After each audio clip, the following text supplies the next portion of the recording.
चल चल चल चल चल ते मागे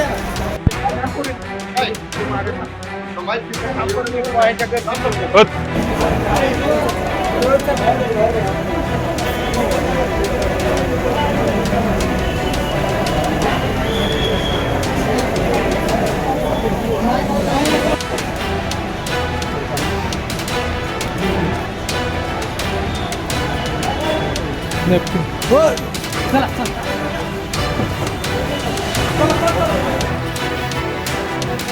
एक मिनिट.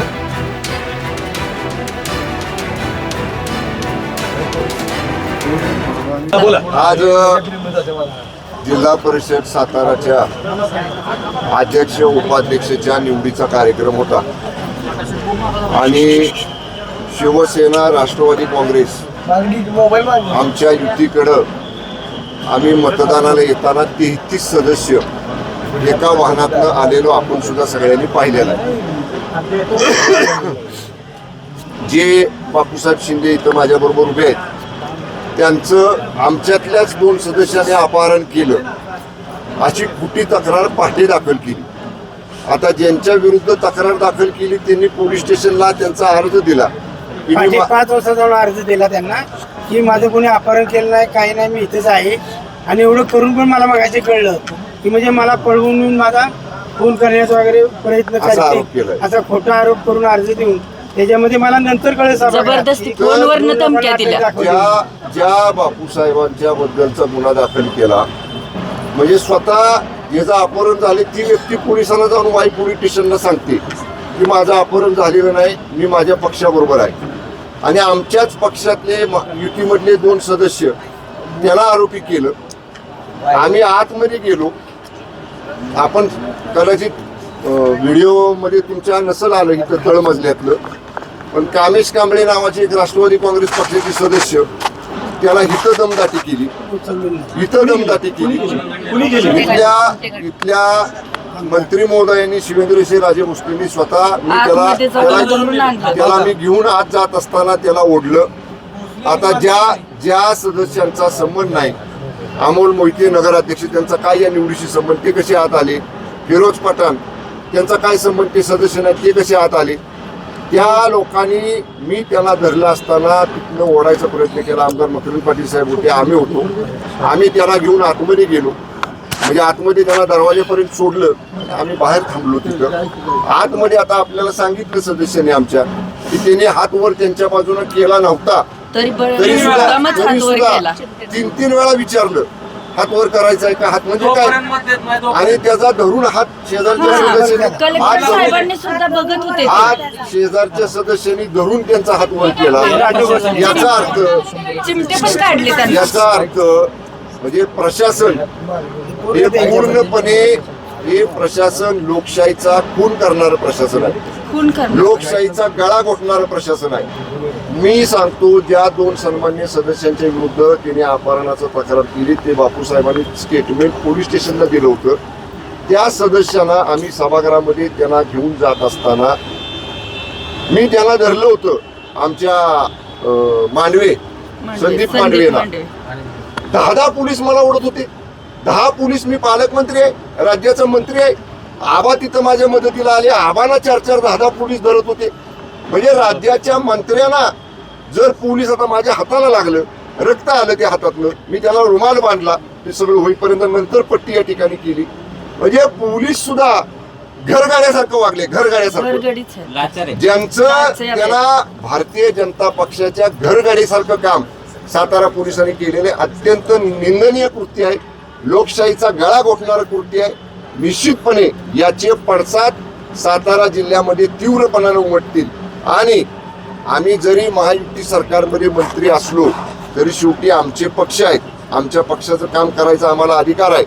पक्षाचं काम करताना पोलीस बळाचा वापर केला तिने, पोलीस बळाचा 100 साध्या जिल्हाधिकारी सुद्धा त्यांच्या प्रक्रियेमध्ये असताना त्या प्रक्रियेमध्ये आज जाऊन सगळे मंत्री आणि आमदार सरळ सरळ सांगतात आम्हाला मतदान करा, सीसीटीव्ही फुटेज बघून घ्या.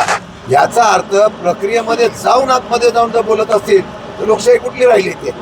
आणि मी एक सांगतो, आता भाजप ढोल ताशा वाजवू दे, पण आरबीने नैतिक घेतलेला आहे. विजय हा शिवसेना राष्ट्रवादी काँग्रेस पक्षाचा आहे. आमचे 37 सदस्य होते, आमच्या 2 सदस्यांना त्यांनी घेऊन गेले, शिवसेनेच्या राष्ट्रवादीच्या 2 सदस्यांना घेऊन गेले. आता गेले. आता त्यांच्यावर डिस्क्वालिफिकेशनची प्रक्रिया पक्षामध्ये आम्ही सुरू करणार आहे, तो भाग वेगळा आहे.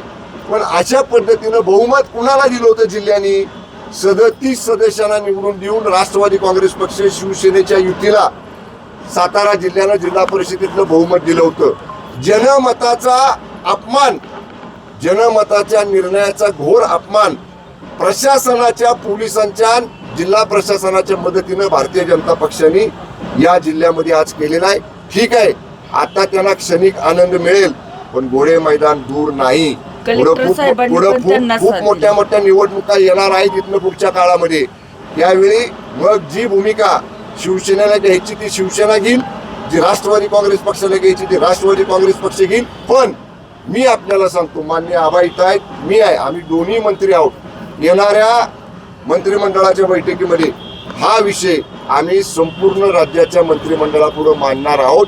मंत्र्यांना जर साधे साताऱ्याचे पोलीस अशी धक्काबुक्की करत असतील, मंत्र्यांना ओढत असतील, मंत्र्यांना 10 पोलीस मागे ढकलत असतील, तर निश्चितपणे हे प्रशासन घरगाड्याचं काम करते.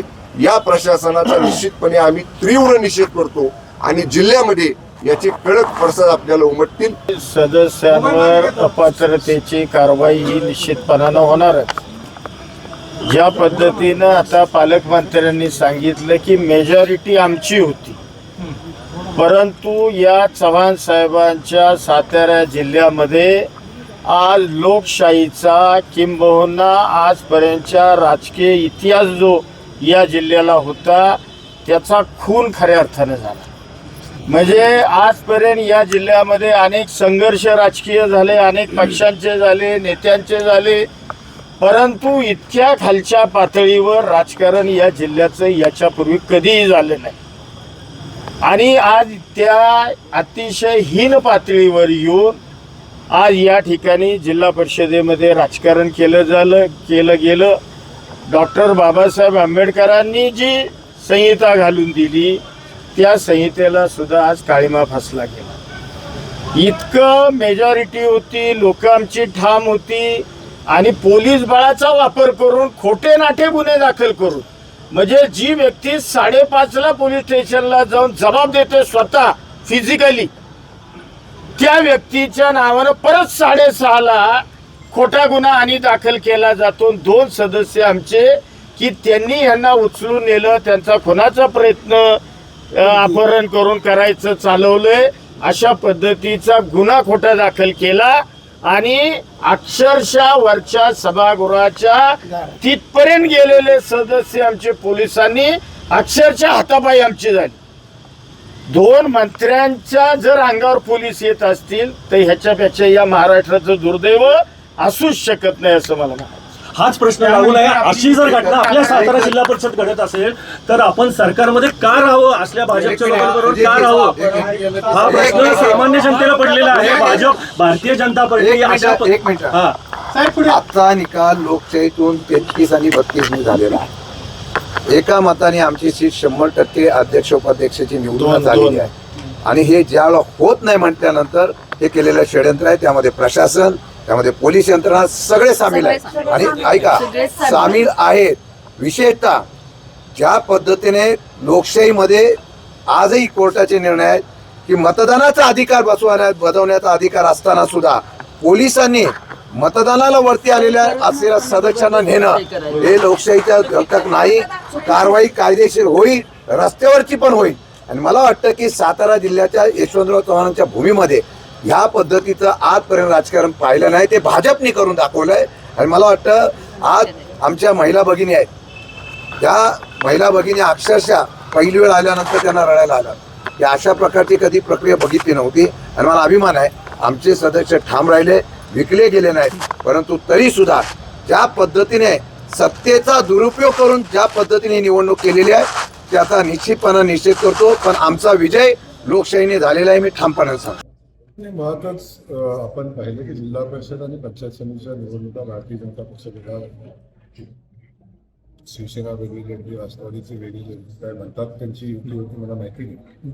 परंतु भारतीय जनता पक्षानं स्वतःच्या ताकदीवर 27 जागा निवडलेल्या होत्या.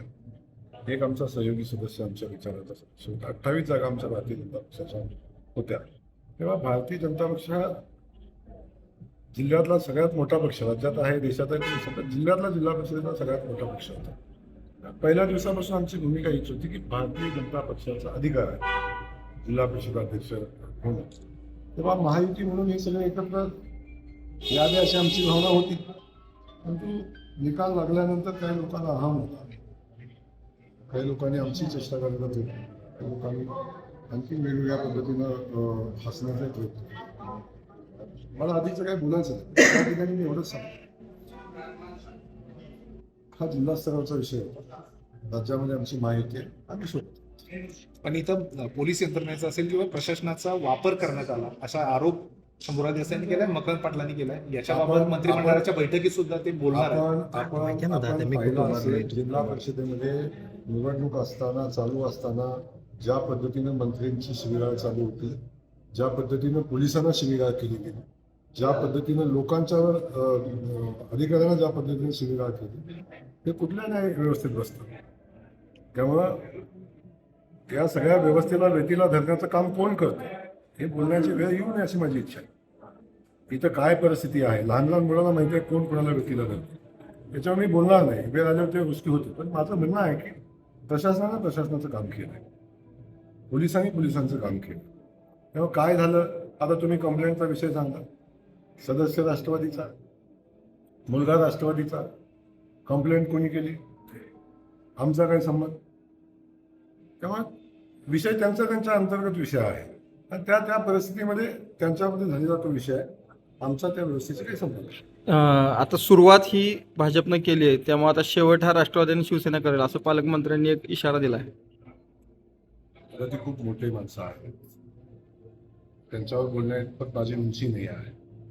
मी खूप छोटा कार्यकर्ता आहे, त्यांना अधिकार आहे आमच्यासारख्या लोकांचं बोलणं, आम्हाला घोषणा देणं, आमचा वाचण्याचा अधिकार आहे. आधीचं बोलणं उचित नाही त्यांच्या. शिवेंद्रराजेंकडनं कामेश कांबळे म्हणून एक जो सदस्य आहे त्याला धक्काबुक्की झाल्याचा पण आरोप केला आहे आता. मला एक समजत नाही आहे की शिवेंद्र महाराजांनी मला धक्का मग कामेश कांबळे असतील किंवा अन्य काही सदस्य असतील, यांनी स्वतःहून मतदान केलं. जर आता एवढं सगळं असतं, गुन्हा दाखल झाल्यानंतर बापू शिंदेनी मतदान करायला केलं, त्यामुळे ज्याचा त्याचा अधिकार आहे. आज जेव्हा अगदी बाहेर काय नंतर जेव्हा आत हाऊसमध्ये गेले, सभागृहात गेले, तेव्हा कुणाचा दबाव होता, कुणाचा विषय होता, काय विषय होता. तेव्हा उगाच आपलं आपल्याला झाकण्यासाठी कुणावर तरी काहीतरी बोलायचं, अशा पद्धतीची भूमिका घ्यायची. आम्ही तर कायम सातत्याने आदरणीय शिवेंद्रबाबांचा कार्यकर्ता आहे, तर त्याला बोलायचं नाही, तिला दम देणं कारण काय, तो हृदयापासूनच त्यांच्यासोबत आहे. त्याच्यामध्ये काही शंका वाटते का?